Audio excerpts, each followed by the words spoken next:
तुम्ही आज आतमध्ये सुनावणीला उपस्थित राहणार आहात का? मी सुनावणी दरम्यान उपस्थित नाही राहणार. जे शिष्टमंडळ आहे ते राहणार आहे. बरं, काय अपेक्षा आहे तुमच्या आणि काय तुमच्या या सगळ्या प्रकरणात? आज सगळे हे प्रकरण चार्ज होईल.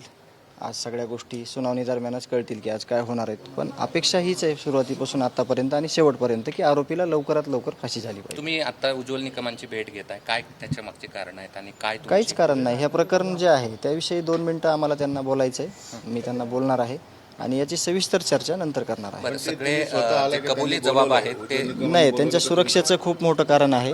त्यांचं खूप बिझी शेड्यूल आहे. ते या सुनावणी दरम्यान आलेले आहेत आणि आज आम्हाला एक सहज त्यांची भेट घ्यायची आहे 2 मिनिट आणि नंतर आम्हाला जी काही सविस्तर चर्चा आहे या प्रकरणाविषयीची सगळी त्यांनी आम्हाला वेगळा वेळ दिलेला आहे.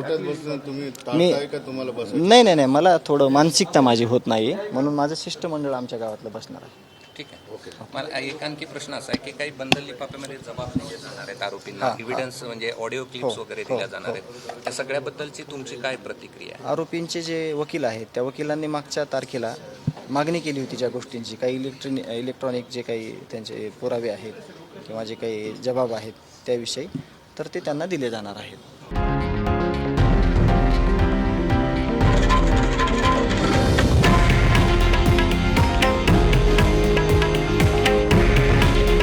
हे आहे देशातील नंबर 1 न्यूज नेटवर्क आणि आपण पाहत आहात TV9 मराठी.